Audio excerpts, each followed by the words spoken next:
Before we jump into today's episode, if you haven't already, go check out Ostrich. We're all about improving your financial literacy, financial well-being, and helping you get to where you want to be financially. And we've actually rolled out a really cool program that I'm excited to announce. It's called Shares for Shares. And we're actually giving away shares of stock in our company for sharing our network and helping grow the network. So go to getostrich.com, sign up, start sharing, and you can earn a limited number of referral shares that we've got available. Hello, and welcome to the Silicon Alley Podcast. Super excited you could join me today. I'm William Glass, CEO and co-founder of Ostrich, and of course, your host of the Silicon Alley Podcast. Now, on the Silicon Alley Podcast, I talk to entrepreneurs and top performers to understand what it truly takes to grow and scale a business. You'll get actionable advice that you can apply in your own business and life. Now, on today's episode, I sit down with Jay Webb on his podcast, Over Quota. If you remember, Jay was on episode number 29, Flipping the Script, Sell Your Way Out of Anything. Before I jump into what you can expect on today's episode, if you have not already, subscribe and follow the Silicon Alley Podcast so you get notified when a new episode drops every Friday. And if you hear something you like, be sure to share the podcast with others on social media, text, email, or however you prefer. So a couple months back, Jay invited me to be a guest on his podcast, Over Quota, which focuses on distilling key traits, habits, and advice from sales leaders and executives at technology companies. And back before Andrew and I started Ostrich, I was in tech sales working at both a Fortune 500 company called Gartner and then for an AI startup called Remesh. My career in sales was not a given though. I had no clue what I wanted to do out of college, except I was not going to settle for a 50 or 60K salary, which led me to a start in sales. The episode from the Over Quota podcast is titled How to Go from No Industry Experience to Sales Management in Under 2 Years. Jay probes deep into my backstory and we talk about all things sales. So I hope that you enjoy this special episode courtesy of Jay Webb and the J. David Group. You got no time to waste, but still you hesitate.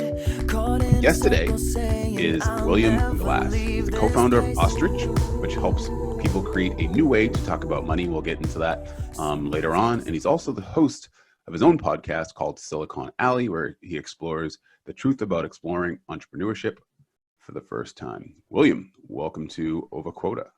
Thanks, Jay. Appreciate you having me on and excited to sit down and talk to you. Absolutely. So we connected through a platform, frankly, that connects podcasters, and we got to talking a little bit, before this interview. And I was fascinated to, learn more about you and to dig into your LinkedIn profile and hear your journey. And I think this would be good for my audience to hear how someone goes from where you were and the journey that you've been on to founding your own fintech company. So let's just start from the beginning. Talk to me a little bit about your childhood and how it influenced where your career decisions later on, if you will. Yeah, absolutely. So growing up, I grew up in Alabama. So that was now I'm in New York. So just interesting transition from there. But my family was very entrepreneurial in the sense that my mom was an actress. My grandparents on that side of the family was a stand-up comedian. Grandmother was a big band singer, and everyone was in entertainment. And so as a kid, I actually was a model. So I did commercials and print ads and things like that, and actually was introduced to the fact that I could spend 2 days and make $2,700 on a Cracker Barrel commercial at the age of 10. And that was something, at the time I didn't really understand, but I was like, this seems to be something that's really interesting that I can spend, 2 days at the age of 10 and make $2,700. And then there's residual income and things like that come in. But one of the things that really impacted me as a kid was growing up is that my parents actually got divorced because of money. And that really affected my career decisions and how what I wanted to pursue. And the reason that they blew up was in 2008, they over-levered and, bought condos at the beach and that sort of thing, and had no plan of whether it was going to cash flow or sell for a profit. And in the midst of all that, everything blew up and they blew up with it. And so that really impacted me and sort of my career trajectory. And so from there, I ended up going to study international relations and just wanted to get away and kind of run away from everything because it was just such a tumultuous time in my life. And one of the ways that I did that, which you mentioned before we hopped on, Jay, is that I actually went to Thailand through the State Department Fulbright scholarship. So if you're not familiar, the State Department provides the scholarships for folks to go overseas, teach English or do research. And so I was actually an English teacher over in Thailand through the State Department. And let me just back up for a second before we get into Yeah. that. One thing that you said, which is interesting, and frankly, it's always an interesting subject of mine, when you said residual income from that $2,700 day that you spent 2 days doing. So how did that work? So you obviously needed to audition for the commercials that you were doing, right? Yeah. You spent 2 days shooting the ads and all that other stuff. And then beyond that, those 2 days, was it every time that the ad aired or commercial aired, you would get paid? Is that correct? Yeah. So the way that it works is, so first off, you got an agent. And so the agent was the one that handled bookings and auditions, and similar to sales, my mom's saying in the business was that you'd go to 40 auditions before you'd get one booking and one gig. And so when you think about how that translates to sales, right? Think about how many sales calls you have to make before you get one yes. And so that sort of like mentality of it takes, it takes that effort and continual, you just got to push through those auditions until you get that one yes. But in terms of the residual piece of it, Jay, is people will buy for a certain amount of time. So the original package is for a year. So they might buy a commercial for a year and a half. And what will happen is if they want to renew that, that's when you start making residual income, is on the renewal period. So after that first initial contract period. Got it. So it could air hundreds of times within that period of contract, but then you don't get residual there. It's when they renew the contract that you get residual. Exactly. How did you handle the rejection at 10 years old? I mean, what was that like? I had a lot of good coaching from my mom. So I have to give credit there. The expectation was, hey, you're probably not going to get this, but it's okay. You're going to have to go to 40 auditions. But for me, it was fun. Like I get to go out, I get checked out of school early or, that sort of thing, to go and pretend that I'm someone else. Like as a kid, we pretend all the time and act and play. And so it was just sort of natural as a kid. And I started doing it when I was, maybe like 4 or 5. So over the years, you go on maybe 5, 6, 7, 8 auditions a year, at least in Alabama, where, there's just not as much volume. So it wasn't something where I was like constantly getting hit with rejection. But I also had really good expectations and support from my family. It's funny. I try to nurture that mentality into my kids now.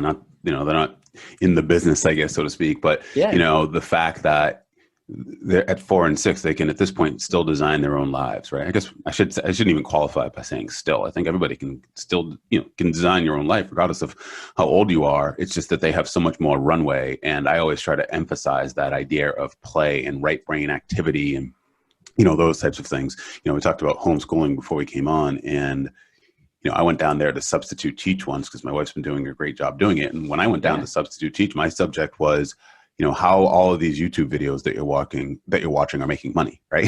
Yeah. and I was trying to tell them to, rather than be a content user, so to speak, to be a content creator, right? To be able to produce that content as opposed to always consuming it, I guess, if you will. So that's interesting to hear. And I'm always fascinated by how people's upbringing has informed their current existence, so to speak, in one way or another. One more question regarding that period of time.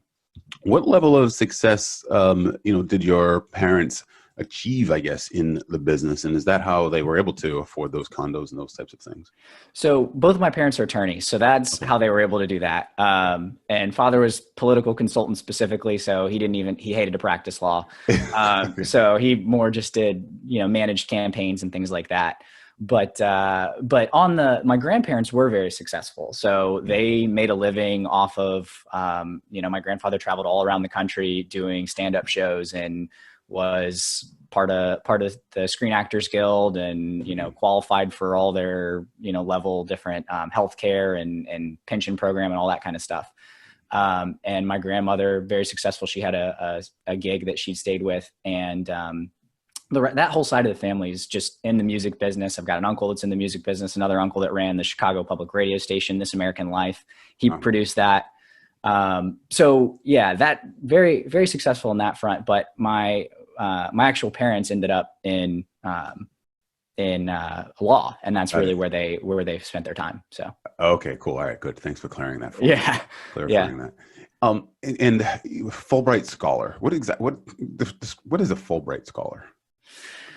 Yeah, great question. So Fulbright is a program that the State Department created back in the 1950s. And it was a way to, because after that time, we'd just come out of World War II. And so we wanted to kind of expand our, our influence across the globe, and also give back to some of the countries and folks that had been, gone through World War II, and we were helping rebuild them. And so Fulbright program is around sending folks from the U.S. abroad, as well as bringing folks outside of the U.S. into the United States from other countries, and either focusing on research or scholarship or specific industry to help promote that cross collaboration. And so it's it's an award that has a couple different categories, and I specifically ended up in Thailand and was an English teacher there. So I taught middle school and high school kids, 13 to 19-year-olds in the rural countryside surrounded by rice paddies and sugarcane fields. Wow. Did you have to apply for that scholarship? Is that to become a Fulbright scholar? Is that how that works? And how many, do you have any idea how competitive it was? Yeah. So it's similar to like a Rhodes Scholar. I would say, it's in terms of competitiveness, it's a step below that. And it depends on the country. So every country is a little different. Thailand, where I was a pretty competitive country. So I think the acceptance rate was somewhere around the 5%. There was only 20 spots.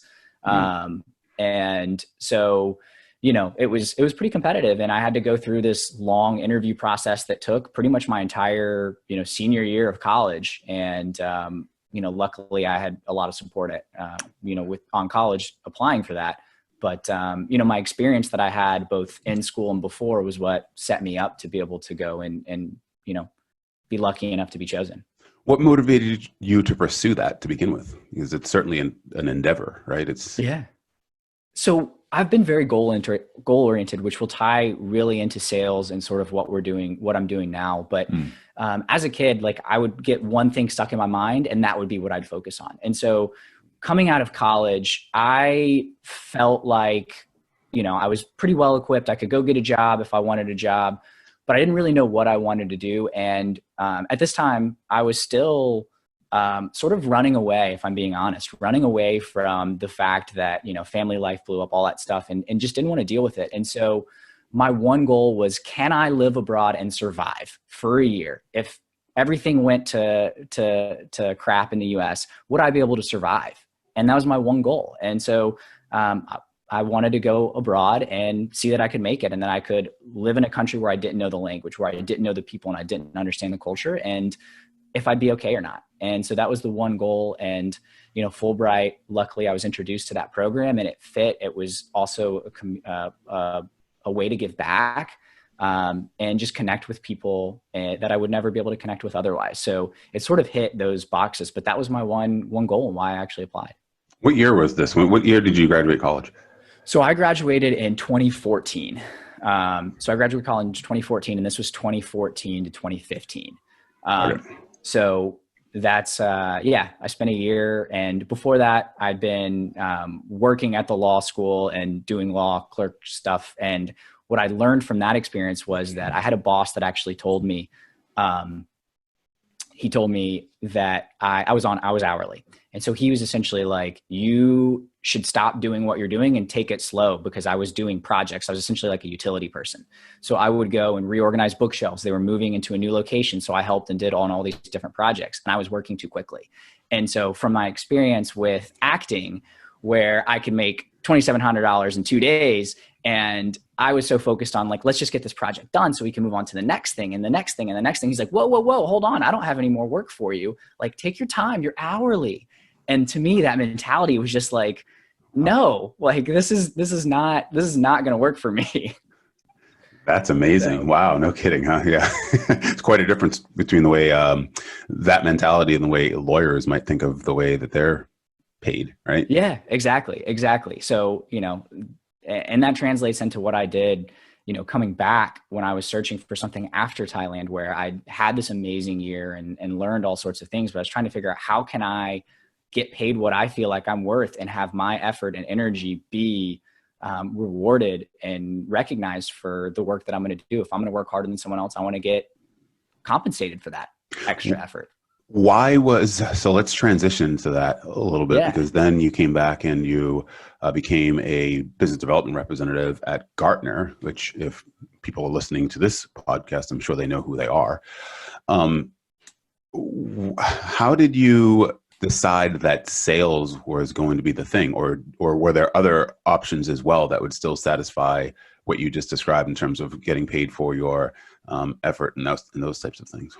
Yeah. So for me, I was looking for exactly the way that I could leverage my time and make more money for the time that I was going to spend. And it came down to essentially sales. And the other roles that I was looking at was commercial real estate. So I was going to either go into commercial real estate or I was going to go into technology sales. And Gartner was great. I had some folks that had already gone through internships and were already full-time employed and had great experiences that were a couple of years ahead of me, and recommended Gartner. And I sort of realized that when I came back from Thailand and I was just on a job search for 2 or 3 months, and everything I was looking at was $50,000 salary in New York City, or, $40,000 in Florida. And I was like, I know that I'm worth more than that. I know that over the course of the year, like I want to be able to make more money. And the only thing that provided that opportunity at an entry level position that I found and that I was qualified for was sales. And so that's what led me to explore that and end up eventually going with Gartner, where they offered an uncapped commission structure.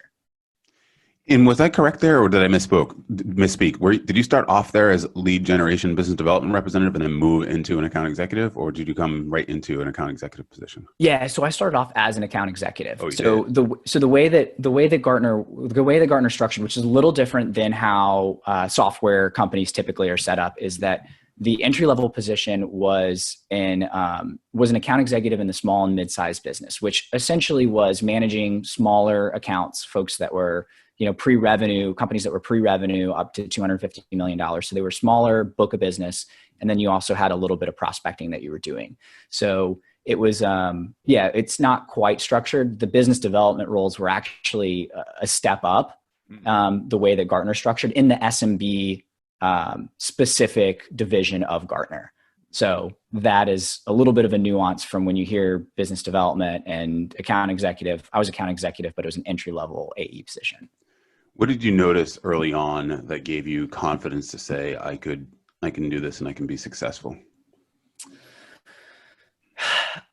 I don't know. To be honest, I don't know if I knew that I was going to be successful. I knew that I was going to work hard. And I felt like I was smart enough to sort of figure it out and follow other people. And I definitely ended up having some mentors that really helped me along the way. So when I was moving to Florida, so I'd come back from Thailand, was at home in Alabama, and on the plane trip, when I decided that I was going to, move to Gartner and move to Florida and take on this role, on the plane trip when I was about to start, I wrote down on my napkin, on the plane napkin, and I wrote down my target salary was $60K. So I had a $40K base, $20K commission structure. It was uncapped, and I wrote down, I was like, I'm gonna double this. That's my goal. On that napkin, I wrote it down, and I said by December 5th. And I had no idea how I was going to get there. I didn't understand the commission plan, the commission structure. I knew it was uncapped. But when I got there, I sat down with my manager once I went through the training program, and we put together a plan for me to hit that target. And so I say, like, the reason that I felt like I was going to be successful is because I knew I put in the effort, and 2, I had the right mentorship. I had the right leadership around me. So. Do you think that if you didn't have the right leadership, but yet you still put in that same effort, you would have gotten to that point? You would have still doubled your income potential? I think I would have gone to find it. So I was lucky that my direct manager was just one of the top people at Gartner. She was incredible. Drew Jansen, she absolutely just helped set me up for success in ways that I am forever grateful for. But I think it was definitely that drive. And if you looked across the sales floor, there were people that were just incredibly successful with managers that weren't necessarily great, and they just had to find the resources elsewhere. So it was a little bit more challenging for those folks. So I think I still would have been successful. I don't know if I would have hit that target, that number, which I ultimately did, not by December 5th. It was by the end of the year, December 31st. But yeah. What did you learn from her that others might, frankly, as they're listening to this, would want to know, frankly, that would help them get to the next level? And what specifically did she help you with, or did you go and ask her for that you could take and use and put it into action that would turn into results? Yeah, I think it was just, one is activity, just the right type of activity. So like, I didn't necessarily know, you never know, right?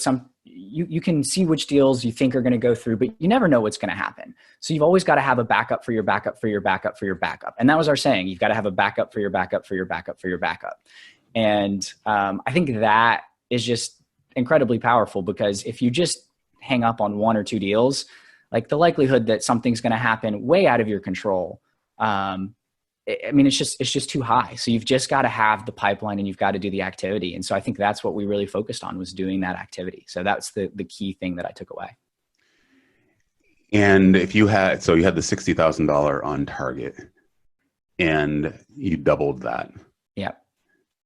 Speaking of the activity, so if that meant that to hit $60,000, that you would have to do, say, call it like 50 phone calls a day or something like that, right? And have X amount of appointments per month, per week, and so forth, right? Were you, as you were sitting down with her in the beginning and figuring out how to actually do this, did you literally take those numbers and double them? Or how did that look functionally, I guess, logistically? Yeah. So functionally, we actually focused on the later stage. So for me, it wasn't, here's the exact number of phone calls, here's the exact number of emails. It was more of, here's the quality deals that I need to have in this stage by this time of the month.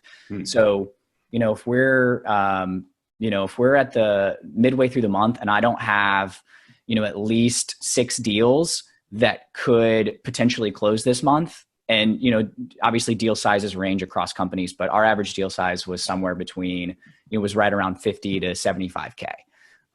So, if I wasn't somewhere where I had at least 6 deals that I had actually gone through, and we'd gone through the entire sales process with, and we're at the point where we're just, working out the kinks or, figuring out negotiation stuff, then I had to do more. And so that's how we looked at it. It was less of like, here's the exact number of phone calls and here's the exact number of emails that you've got to send.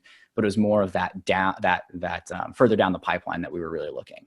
How did you mentioned, you qualified it a couple of times. You said right activity. And then to your point about, the kinds of deals further down the pipeline, like what was the right activity?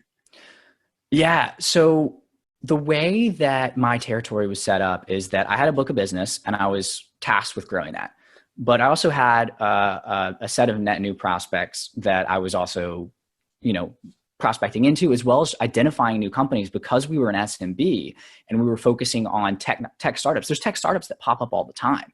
So the right activity was oftentimes going to all these different VC websites, looking at, digging deep into LinkedIn and seeing which companies had just received funding or were coming out of stealth mode, things like that would help bring in potential opportunities that no one had ever talked to, that no one had ever spoken with. Because Gartner's a big company, and most everyone on the list that you get within your territory had been spoken to before.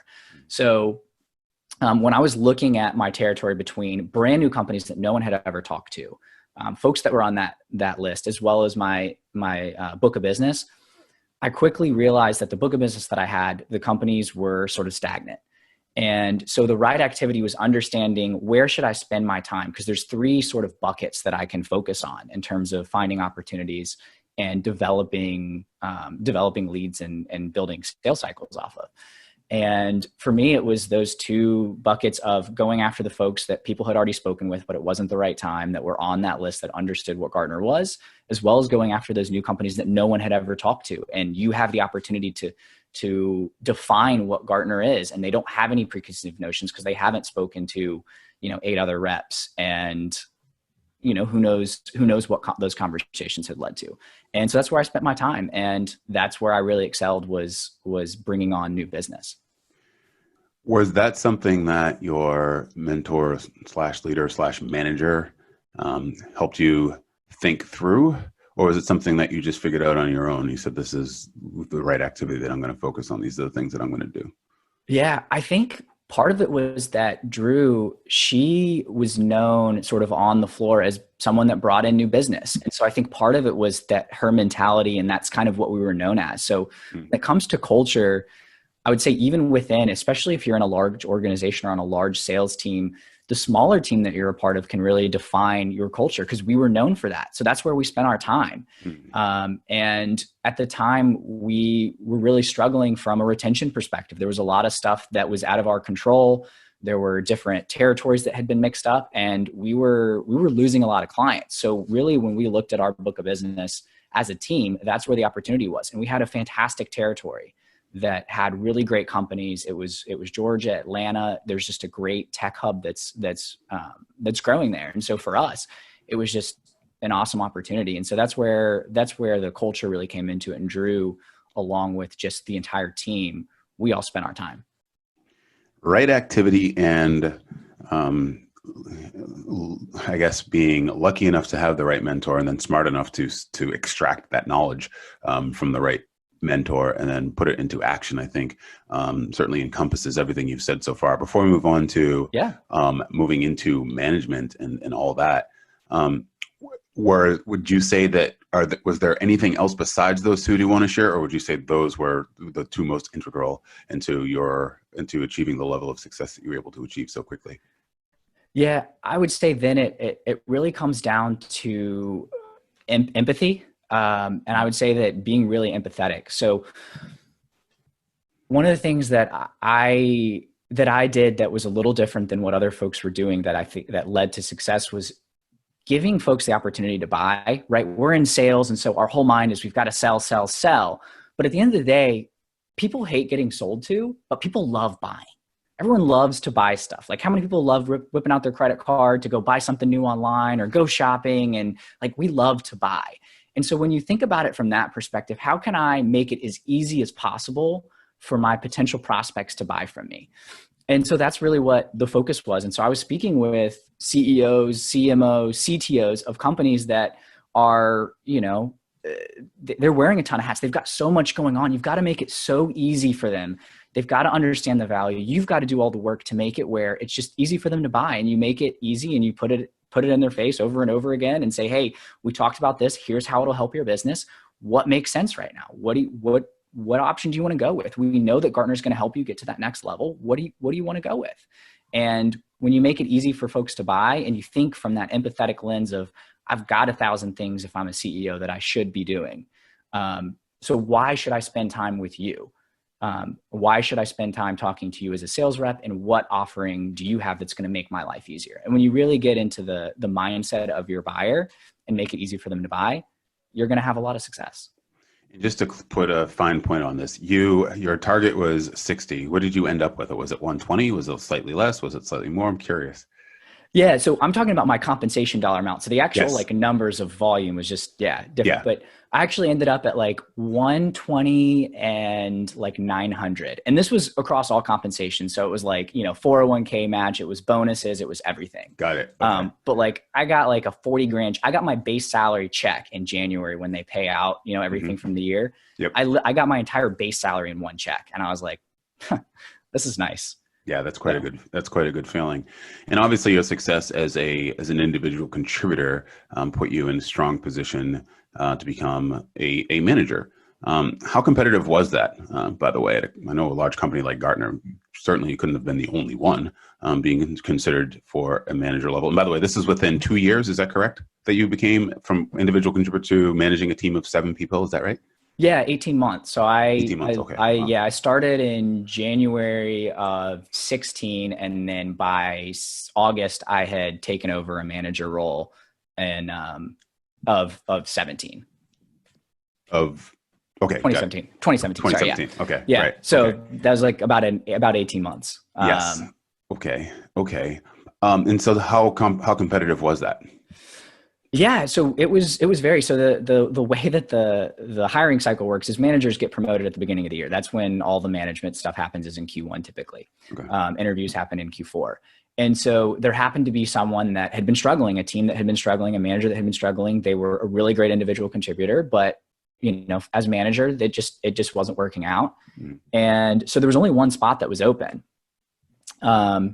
And there was a number of us that had applied. And, there's probably about 12 to 15 folks going for this one spot. And, luckily I was able to get selected. And the key focus was, again, on the new business skill and how quickly I'd ramped up and gone from having zero sales experience to having a lot of success. And most of the team was straight out of college. So, these were kids that had literally graduated 2 or 3 months before. And so it was, how do you get folks like that to perform at a high level that have no sales experience? This is their first job, and be able to speak at a high level to CEOs and CMOs and CTOs of these of technology companies. How were you able to do that? What were actually, let me ask you this. Yeah. What were the challenges, and then what did you learn? And then how were you able to get these reps, to your point, to perform at that level and have the business acumen to speak with the C-suite at some of these tech companies? Yeah. So I think the challenge was that the manager sort of knew for a few months that he was going to be transitioning out. So the team was sort of in shambles. There were 2 or 3 folks that had left throughout the year. There were people that were covering, 2 or 3 territories split between, 3 or 4 people. And there were 2 or 3 new people that had joined just as I was taking over the team. So the challenge was that no one really knew each other. There was no sort of culture. And folks were just sort of like burnt out and tired of everyone keeps leaving. And now not only do I have my territory, but I've got to manage someone else's. And it was just like drawing folks down, and their energy was low. And so that was the challenge, was how do you take this group of people that really don't know each other, that haven't been seeing a lot of success, and get them to perform at a high level. In terms of the business acumen piece, this is a funny anecdote. Jen Bravini, she'd come on to the team, and she was really good, but was not super confident in her business acumen at the time. And she just didn't quite understand sort of the lingo. And she's like, how do I keep getting better? I'm trying to read, I'm trying to do all this stuff. And I said, watch Shark Tank. I know this is going to sound silly, but go watch Shark Tank. It's a great entry-level way to understand, the basics of business, how people analyze deals, like negotiation. And you'll see all these different types of businesses that apply whether you're talking to a tech company or not.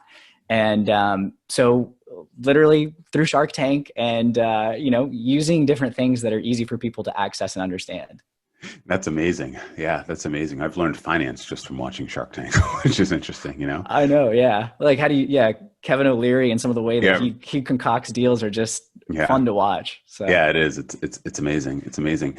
And how much did, obviously you had a great mentor in Drew, and certainly she was able to catapult you to a level that you wanted to get to, and frankly beyond, because you became a manager. How much of what you learned from her and cared about as a rep translated into how you were going to manage your team, how you did manage your team?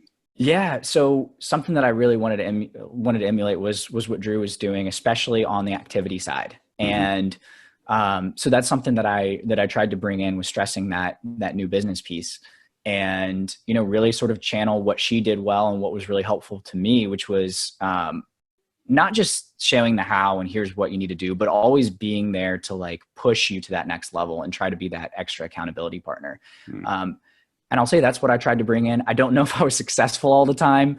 And I think, one of the things that I learned from being a manager was There are certain folks that connects with. So the people that have personality types like me that were very just, you don't tell me exactly how to do it. Like, I'll figure that out. Just like, let's like, give me the motivation. What's our plan? And like, let's go.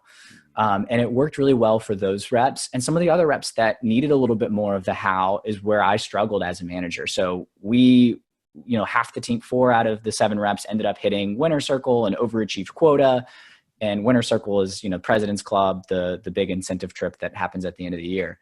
But there were others that were left behind. And I recognized that as a manager, like I failed on a lot of fronts where I still did see some success, but, it was definitely an interesting learning experience going from an individual contributor to a manager. You mentioned empathy as being one of the key drivers for your success.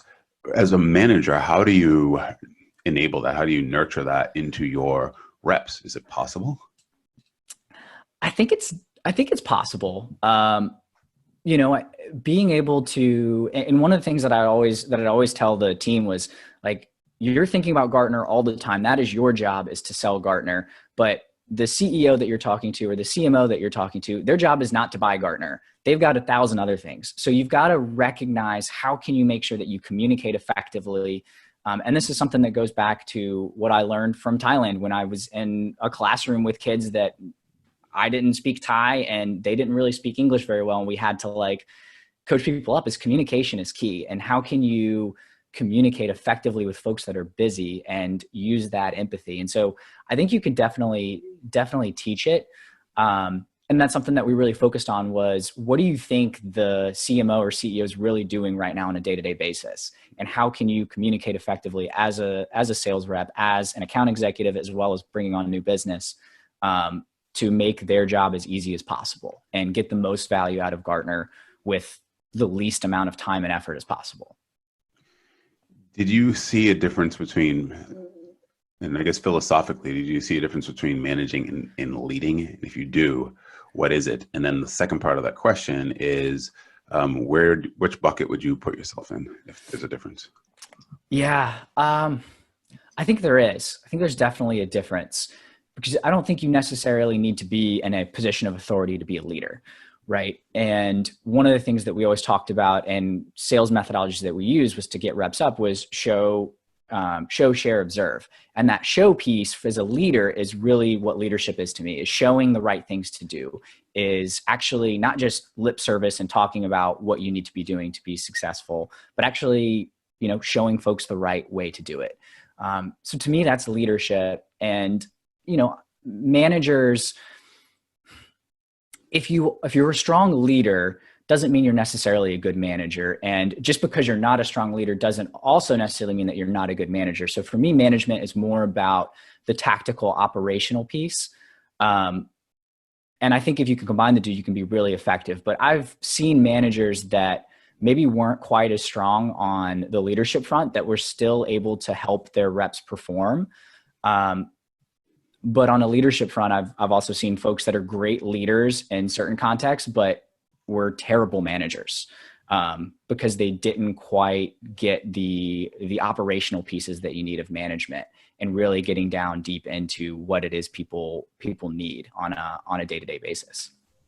Which one would you say you were stronger in? I would definitely say I was stronger in the leadership front. As I said, as a management, there were reps that I worked really well with, and others that, it was a learning process, and we would, not butt heads in a bad way, but, the way that we looked at the business was a little different. And, I wasn't in that role long enough, I think, to really develop as a manager. So I think that's part of it, right? If you spend, only 3 months, I was in management for over a year, but still, like, you're in it for a year. I don't think that's enough time to really understand how to effectively manage people. So yeah, I would say from a leadership perspective, that's where I really shone. But from a management perspective, I don't think I was as strong. So I definitely put myself more in that leadership bucket. Before we move on to the next chapter in your life, so to speak, I'm curious. Yeah. As far as a motivator, right? As a leader, like how did you describe the way that you motivated your team? Yeah. So from a motivation perspective, when I first took over the team, the first thing that I did was go to lunch with everyone, just get out of the office and let's just talk about you. Like, why are you here? What is it that you want to accomplish? And, from a motivation perspective, you've got to understand why everyone's there. Some people are there because the money, some people just want to be good at something and they want to be good at sales. They want to be good at their job. Other folks have something that they're really working toward. I had a rep that he had a lot of success at a previous job, had been laid off and was trying to sort of reinvent his career and was also dealing with, other things externally that were out of his control. And so, his motivation was very different than some of the reps that I had that were just out of college and just trying to find their way. So when I think it comes to motivation, it's really getting into the why first and foremost, and then remembering that that's why people are there.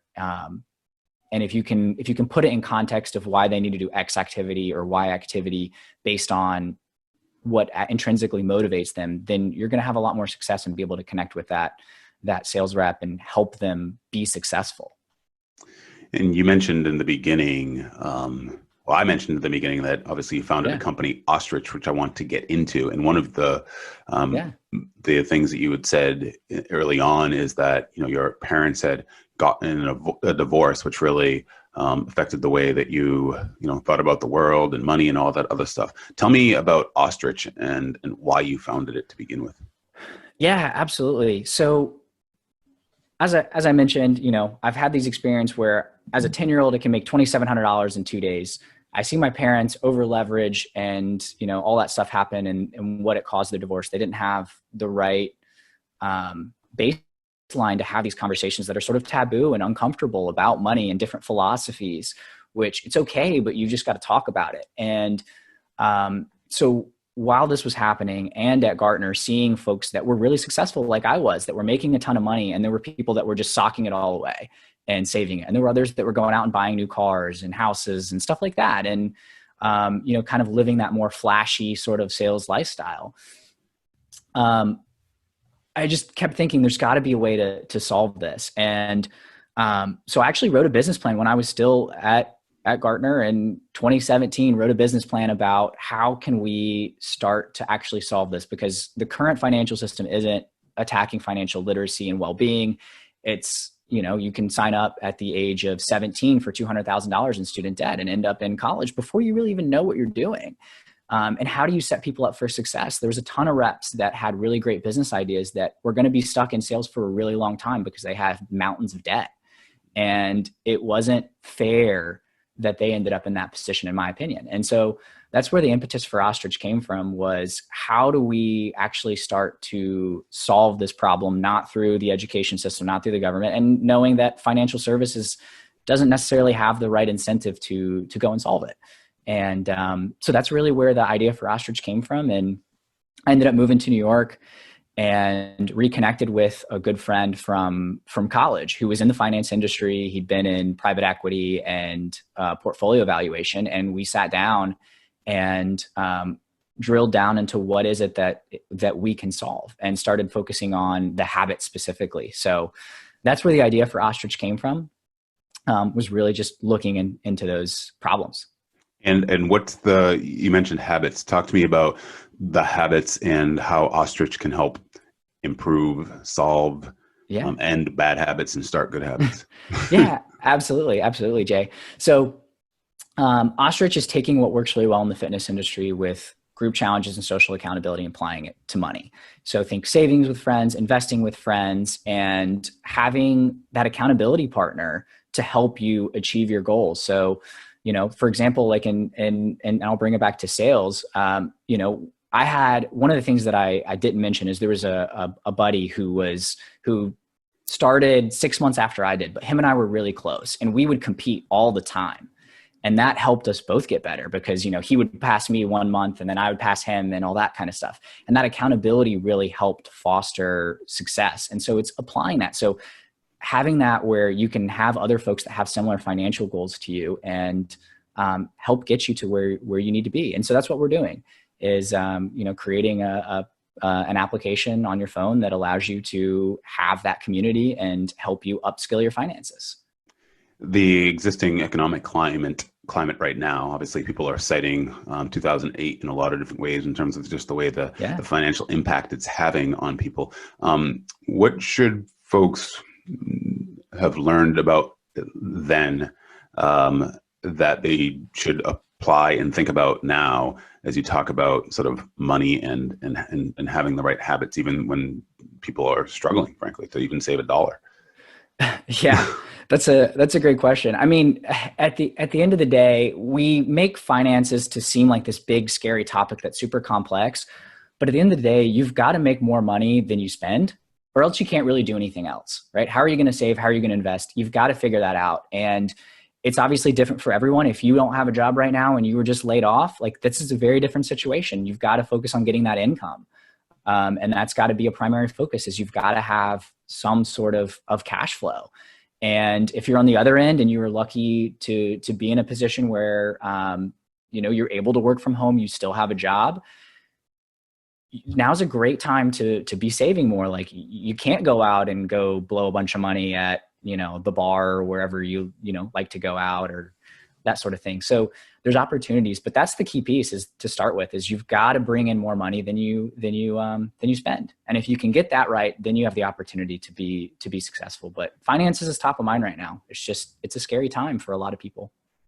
Speaking of bringing more money than you spend, are you raising money? Or have you raised money? And then also with that, I guess, because someone that's going to be funding you or investing you would want to know what the go-to-market strategy is. There might be some VCs that are listening here on this podcast. Talk to me about those two things. Where are you from a fundraising perspective and the go-to-market strategy? Yeah, absolutely. So I was one of those people that stocked away all the cash that I was making, bonuses, all that sort of thing. So we're bootstrapped right now. And Andrew and I, co-founder, have been using our own money to build. And we have plans to raise, but we have not actively been doing that. We've had a few conversations and been presented a term sheet. Partner wasn't right. Terms weren't great. So we just, have passed on a couple opportunities like that. But in the near future, we are planning on raising. And in terms of a go-to-market, Jay, we are looking at this in multiple fronts. So it is a consumer-facing app to start with. So when we look at our monetization strategy, it is based on affiliates and ad revenue. So if you are setting up an investing account for the first time, joining an investing challenge, you got to have a place to do that. Right? You've got to have a brokerage account. You need to have one of these apps that allow you to do that, such as an Acorns or a Stash or one of those types of applications. So that's where we're able to make suggestions to users. And to us, it doesn't matter what you use. If you want to be more hands-on and do the trading yourself, or you want to automate it, that's great. We'll present you the options, and that's where we can monetize right off the bat. The second phase is what LinkedIn does, right? If you're in sales, then you probably use Sales Navigator or use LinkedIn to sell.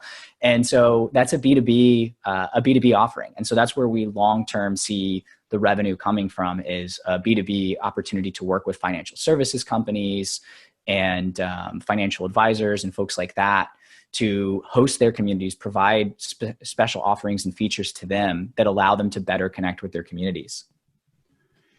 Two follow-up questions. You mentioned that you were one of the people that saved more than you spent, so to speak. Was any of the money that you made as a child included in any of this? In other words, did you spend all that by now, or do you still have that as well? Oh no, I have that. I've got like retirement stuff that I will not touch. So I maxed out my 401k every year.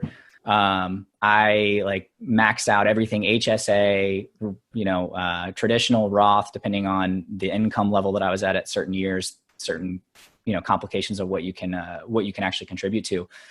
So no, I've still got that away, and I started investing in that when I was coming out of high school, playing around on, Schwab and learning to trade on that. And, so I've not touched retirement. It's all separate savings that is separate from retirement that we've been using, or that I've been using, and that Andrew's been using to fund Ostrich.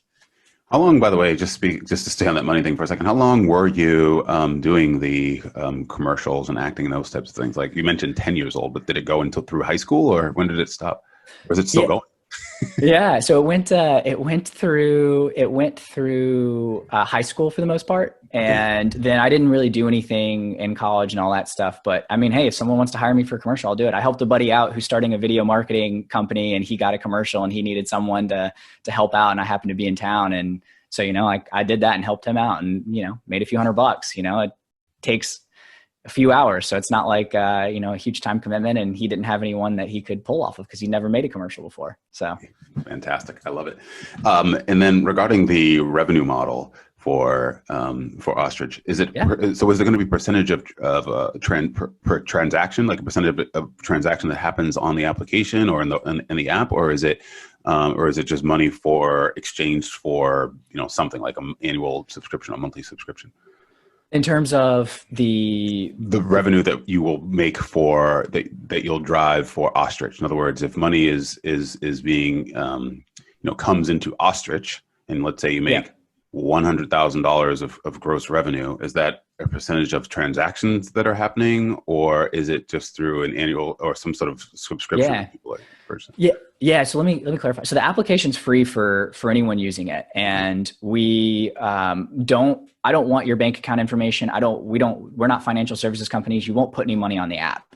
Okay. So that's one of our differentiators is that's yours. We're going to enable you to achieve your goals, give you the right resources, but we're not going to provide them. All that stuff's out there. There's really great content. There's really great services. We're going to figure out what's right for Jay right now based on your life situation, 2 kids, all that sort of stuff. Mm-hmm. So we make money when you choose to use one of the products that we recommend. So that is where we make money on the front end in the first phase of our revenue model. And then on the B2B side, that will be a subscription model for those different features and services. So that's the 2-pronged front.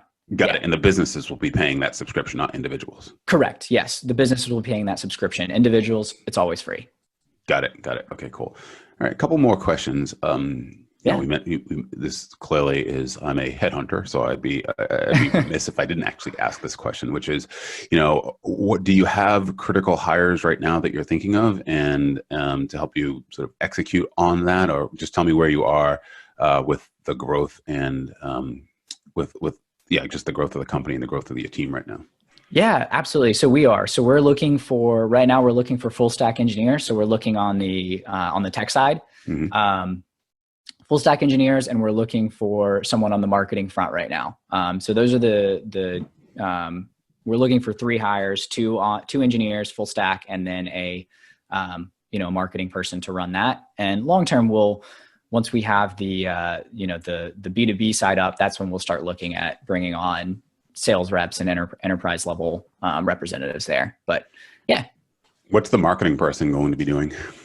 The marketing is focused on content, social media, email marketing. So very active on sort of driving top of funnel awareness, because the way that we've built the model is we've got to build the consumer side first. So it's consumer facing, and in tandem, once we've got that to a certain level, once we hit 10,000 users, that's when we start turning on the B2B side. Got it. Okay. Tell me just because I'm curious. Yeah. What does the marketing stack look like right now? What technology are you using? Yeah, I mean, so we're using a few different automation tools. So we're using MailChimp to automate some of our email flows. We're using something called GrowSurf, which is allowing us to do a referral rewards program. So one of the things that we actually rolled out last week, which I can finally talk about, is we're giving away shares in Ostrich for folks that sign up early. So we I don't think anyone's ever done that. There's some similar instances where folks have done contests where they'll give away shares, but in terms of actually giving away a share in the company that you are signing up to join, I think we're one of the first. So we're calling it Shares for Shares, and you can earn up to 10 shares of Ostrich. And so we're using GrowSurf for that in terms of our tech stack. So I'd say those are probably the 2 most unique pieces that's the most unique piece of technology that we're using. Interesting. Okay. Yeah, I personally had never heard of that. It's GrowSurf. Is that how you say it? The technology. Okay. Yeah, GrowSurf. There's a few different referral awards programs out there, but that's the one that we're using currently. That you're using. Okay. And where should people go to get in touch with you, just to say thank you, follow up questions that maybe I didn't ask that they want answered, and to find out more about Ostrich? Yeah, absolutely. So you can, if you want to email me, you can email me, William at the Ostrich app. So THE ostrichapp.com. If you want to sign up, learn more about what we're doing, go to GetOstrich.com, getostrich.com, and you can sign up. You can see what we're doing there. And there's a page on there that talks about the Shares for Shares program if you're interested in becoming a shareholder in Ostrich as well as a user. And yeah, and I'm happy to connect on LinkedIn. So if you just search William Glass and Ostrich, I'll pop up. And yeah. William Glass, exactly how it sounds. Glass. William, thank you for going over quota. This has been great. Yeah, thank you, Jay. Thank you so much for having me. I love the podcast. I've listened to the last few episodes and really wish that I would have had this as a resource when I was an individual contributor. It would have been extremely, extremely helpful. So thank you so much for doing this. Well, that's extremely humbling to hear coming from someone who was obviously extremely successful as an individual contributor. So thank you. Goodbye, everyone.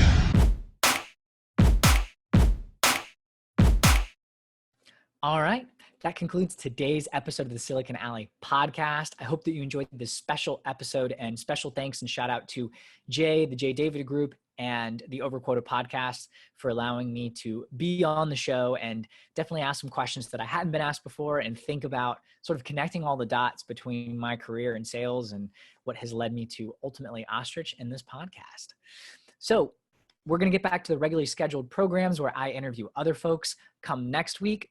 If you like today's episode, though, feel free to share with other folks. And if you've not already, make sure to like and subscribe so you get notified when a new episode drops every Friday. Thanks so much and have a great one. Thanks for being a listener. I'm William Glass, CEO and co-founder of Ostrich, and of course, your host of the Silicon Alley podcast. You got no time to waste, but still you hesitate. Caught in a circle saying I'll never